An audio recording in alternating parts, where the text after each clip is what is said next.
복귀 투입 구강 시작하겠습니다. 자, 통설론에서 마지막 부분인데요. 4번의 문법 요소 이렇게 나와 있죠. 대표적으로 높임법 문제 같은 게 나오는 겁니다. 자, 57쪽 한번 보시면 1번의 종결 표현이 이렇게 나와 있는데요. 종결 표현에서 좀 그나마 문제가 되는 부분은 의문문에서 의문문의 세부적인 종류를 파악하는 거죠. 그래서 특정 의문문 보고 나서요. 설명 의문문인지 판정 의문문인지 수사 의문문인지 파악할 수 있으면 됩니다. 자, 설명 의문문은 뭐예요? 기본적으로 일정한 설명을 요구하는 의문문이죠. 그래서 이 동물의 특징은 무엇인가요? 해가지고요. 이런 의문문들은 이 무엇 같은 의문사, 다른 말로 물음말들이 들어가죠.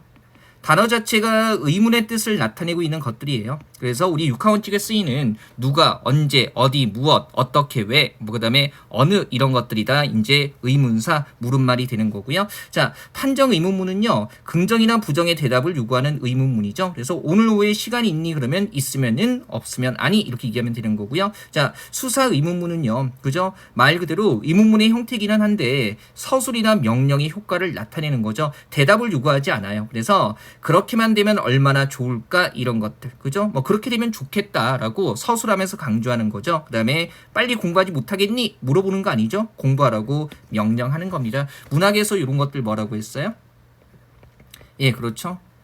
서리법에 쓰이는 의문문이라고 생각하시면 돼요. 자, 그 다음에 명령문도요, 조금 세부적으로 나오는 게 직접 명령문과 간접 명령문에 쓰이는 종결 어미, 요거 정확하게 쓰는 게 문제가 되는 거죠. 말 그대로 직접 명령문은요, 화자와 청자가 직접 대면한 상태에서 쓰이는 명령문이고요. 그죠? 반말투의 명령문에서는 종결 어미 아라, 어라가 붙습니다. 그래서 이런 거 복을 받고 싶다면 착하게 살아라 해가지고요. 살다의 살에다가 아라 붙은 거고요. 착한 사람이 되라 라고 했을 때 되다의 되에다가 어라가 붙어서요. 그죠? 되어라가 되라 이렇게 쓰이는 거죠. 자, 그 다음에 간접 명령문은요, 직접 대면하지 않은 상태에서 쓰이는 명령문, 이런 것들 간접 명령문이라고 하고요. 대표적으로 대중매체에서 쓰이는 명령문, 그죠? 그러니까 불특정 다수를 대상으로 해서 쓰이는 명령문이 여기에 속하는 겁니다. 그리고 이 간접 명령문은요, 반말투로 쓰일 때 종결어미 을화가 들어간다라는 거, 그죠? 그리고 이제 하나 더, 명령형 종결음이 을화 같은 경우는 간접 명령문뿐만이 아니고요. 어디에도 간접 인용절의 명령문에도 쓰입니다. 앞에 기억에서 봤던 이 두 개의 예문을요, 간접 명령문으로 바꾸면 복을 받고 싶다면 착하게 살아라가 아니라 살라 이렇게 되는 거죠. 어간에 라 붙은 거고요. 그 다음에 요거 두 번째 예문은요, 지금 어머니의 말씀을 큰 따옴표 없이 인용한 간접 인용절의 명령문이 되는 건데, 어머니께서는 착한 사람이 되라고 라고 했을 때 발음으로 구별은 잘 안 되죠. 근데 이거 조심해야 되죠. 간접 인용절의 명령문이기 때문에 되다의 대에다가 반말투의 명령형 종결어미 라가 붙게 되는 거고요. 그 다음에 간접 인용절에 쓰이는, 그죠? 조사 뭐가 붙은 겁니까? 고가 붙은 겁니다. 그래서 결과적으로 되라고 이렇게 되는 거죠. 자, 간접 명령문은요, 여태까지 공무원 국어 시험에서요 딱 한 번 나오기는 했어요. 그래서 부담 갖지 마시고, 다만 선생님이 얘가 직접 명령문인지 간접 명령문인지 어떻게 파악합니까? 간접 오른쪽 보조를 한번 보세요. 자, 간접 명령문의 형식을 물을 때에는요, 뭐 신문기사의 표제라든가 텔레비전의 자막 같은 얘가 간접 명령문이 쓰이는 상황이야 라는 걸 문제에서 조건으로 줍니다. 그래서 부담 갖지 마시고요. 그 다음에 주의, 요 부분에 한번 보시면 이거 잘 보셔야 돼요. 자, 직접 명령문에서 말다에 아라가 결합하면, 그죠? 마라, 말아라 둘 다 쓰일 수 있고요. 그 다음에 아가 결합하면 마라 해가지고요. 결과적으로 직접 명령문에서는요, 그죠? 마라, 말아라, 마라 모두 쓸 수 있는 겁니다. 이게 이제 맞춤법 규정이 바뀐 지 좀 돼가지고요. 요 네 가지 형태가 다 되는 거고요. 물론 조심해야 되는 건 간접 인용절의 명령문에서 아니면, 그죠? 이런 데서는 간접 명령문이나 간접 인용절의 명령문에서는요, 당연히 말다에 라가 붙어서 말라 이런 형태로 쓰이게 되는 거죠. 가끔 이제 명령문의 관점에서도 출제가 되지만 맞춤법 문제로도 응용이 되는 부분이기 때문에 이 부분은 잘 확인해 두시고요.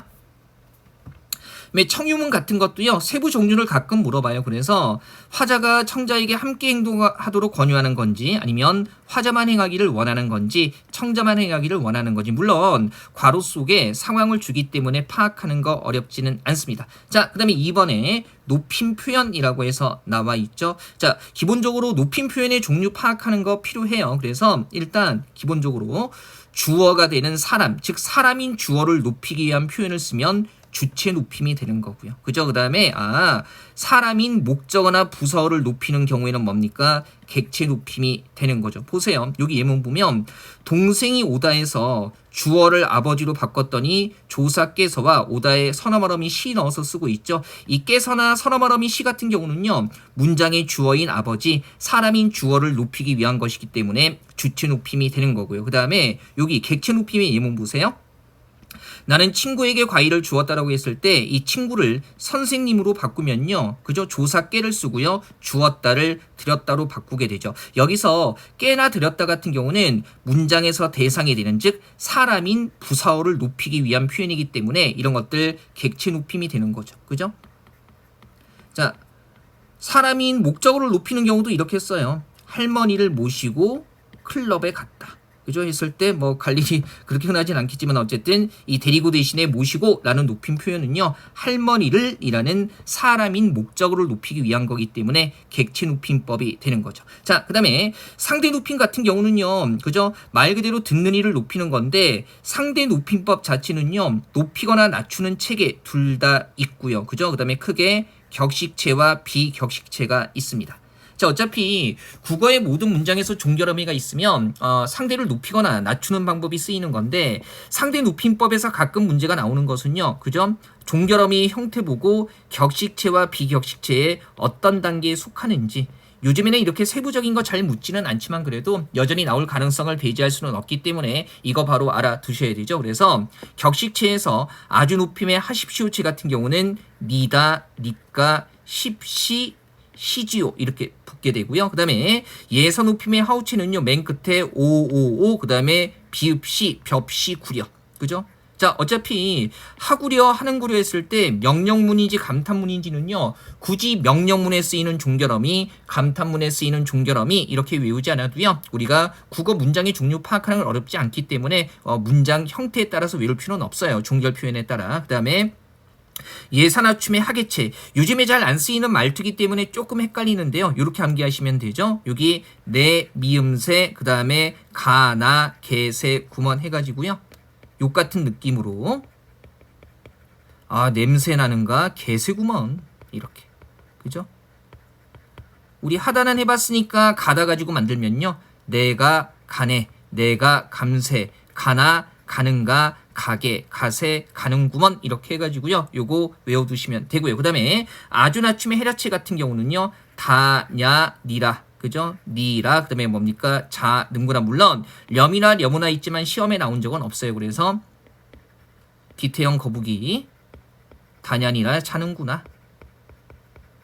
그래서 간다, 가냐, 가니, 가라, 가자, 가는구나 이런 것들, 이런 종결음이 쓰이면 아주 낮춤의 해라체고요. 두루높임의 해우체 같은 경우는 그죠? 요로 끝나니까 어렵지는 않고요. 두루낮춤의 해체 같은 경우는 보조단에도 다뤄놨지만 아나, 그죠? 종결음이 치 이런 것들 붙게 되면 이런 것들 뭡니까? 모두 두루낮춤의 해체가 되는 겁니다. 이거 가볍게 보시고요. 자, 다만 조심해야 되는 건 우리 왜 맨 끝이 요로 끝날 때 청유문에서 시지요라는 형태로 끝나면 얘는 해우체가 아니라 두루높임의 아주 높임의 두루높임의 해우체가 아니라 아주 높임의 하십시오체가 된다는 거 요거 확인해 두시면 되고요. 자, 시간 표현은 그냥 과거, 현재, 미래밖에는 없는데요, 바라시와 사건시로 파악한다라는 거 가볍게 보시고요. 그 다음에 피동 표현, 그죠? 자, 피동에 상대되는 개념이 능동이 되는 거고요. 그죠? 우리 왜 말씀드렸다시피, 본강의에서 말씀드렸다시피 기본형을 가지고 이것을 그죠? 능동인지 주동인지 파악하지 않는다고 했죠. 피동에 상대되는 개념이 능동이고요, 사동에 상대되는 개념이 주동이 되는 겁니다. 자, 보면 무슨 중학교 국어 시간 같죠?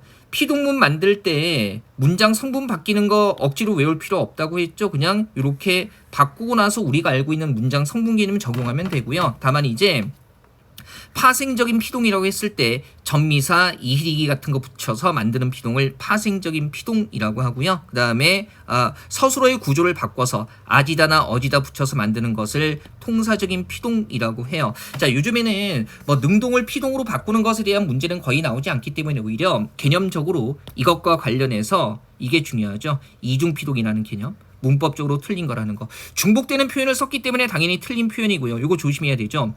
피동전미사 이히리기에 아지다 어지다 겹쳐 쓰거나 아니면 피동의 의미 지닌 되다에다가, 그죠? 이거는 동사로 쓰이는 되다 아니에요, 그죠? 여기에다 다시 피동의 의미를 더하는 어지다를 겹쳐 쓰는 것은요, 문법적인 낭비가 일어난 거기 때문에 다 틀린 문장이라는 겁니다. 그래서 고구려의 잊혀진 역사 같은 경우에 이거 풀어보면 이치어진인데, 그죠? 피동전미사 히에다가 어지다, 그죠? 피동을 만들어주는, 통사적인 피동을 만들어주는 어지다 붙였기 때문에 이중 피동이에요. 그래서 이치어진, 잊혀진이 아니라, 그죠? 이친 이렇게 써야 되고요. 그 다음에 두 번째 예문이요.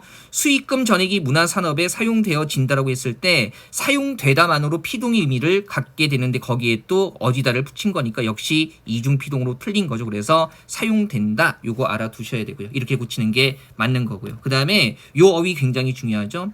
개다, 그 다음에 목매다, 그리고 뭡니까? 설레다 같은 어휘들은요, 단어 자체가 피동의 의미를 갖고 있기 때문에 피동 전미사 결합한 단어가 아예 필요 없는 친구들이죠. 그래서 절대로 개이다, 목매이다, 설레이다 라는 단어를 가지고 활용하지 않습니다. 흔히 자주 쓰이는 방식이 맑게 개인 하늘인데 아니죠. 개다만 쓰기 때문에 맑게 갠 하늘, 그 다음에 목매여 울었다 아니고요.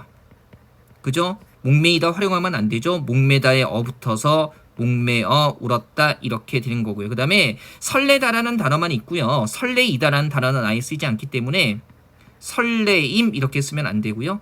드시지 말라고 했죠. 그 회사에서 정확한 어휘를 쓸 때까지 안 먹으려고 합니다. 어쨌든 설렘 이렇게 쓰는 게 맞는 겁니다. 물론 단어 자체를 외우면 되지만 왜 그런가를 정확히 알아두면 우리가 나중에 확장할 때도 편하기 때문에, 아 그래, 이 단어들은 날씨가 맑아지다, 감정 기운이 엉기어 막히다, 가슴이 두근거리다 해가지고요, 단어 자체에 피동의 의미가 있기 때문에 피동 전미사 붙일 필요가 없다는 거죠. 그죠? 한번 보시고요. 자, 주동과 사동 가볍게 개념적으로 확인하시고요. 파생적인 사동은 말 그대로 뭡니까? 사동전미사 이히리기 우구추 붙인 거고요. 통사적인 사동 역시 서술어의 구조를 바꾸는, 그죠? 멋마하게 하다 붙어서 이루어지는 겁니다. 그죠? 기본적으로 피동하고 사동은 완전히 달라요. 피동은 주어가 당하는 거, 사동은 주어가 다른 사람에게 시키거나 다른 대상에 어떤 작용이 일어나도록 만드는 거기 때문에 의미상 확연하게 차이가 나고요. 재미있는 건 뭐냐면 이런 거예요. 우리 왜 미리 팁을 드리면, 그죠? 이히리기는 피동 전미사로도 쓰이고 사동 전미사로도 쓰이잖아요. 그래서 이히리기가 붙어서 사동문이 될 때는요, 여기 이히리기 붙은 사동사 앞에 나중에 이제 1.5 어법에 완성할 때 조금 더 다뤄드릴 텐데요. 이렇게 목적어가 나온다는 특징이 있습니다. 그리고 우구추 붙은 경우는요, 우구추는 사동 전미사로만 존재하니까 특별히 부담 가질 필요 없겠죠. 확인하시고요. 자, 부정표현 별거 아닙니다. 그죠? 길고 짧은 건 그냥 문장 길이 가지고 얘기하는 거고요. 암부정문은 그죠? 내용이나 상태의 단순 부정이나 의지이한 부정을 표현할 때 쓰이고요. 못 부정문 같은 경우는 능력 부족이나 외부 원인에 의한 부정, 이럴 때 못 부정문이 쓰이게 되는 거죠. 광기태는 유인나와 결혼을 못한다. 제가 맨날 드는 예문이죠. 그 다음에 말다를 활용한 부정문은 언제 쓰여요? 명령문이나 청유문을 부정할 때 쓰입니다. 어차피 문법 문제가 많이 나오지는 않기 때문에 한두 개 낸다면, 그리고 두세 개까지 내도요, 이 굳이 부정 표현을 내지는 않습니다. 가만히 보면 우리가 일상적으로 잘 쓰는 그저 부정 표현이기 때문에 크게 어렵지는 않을 겁니다. 자, 이렇게 해서 통설원의 문법 요소까지 마무리하고요. 자, 복귀 테이프 9강은 이렇게 해서 정리하겠습니다.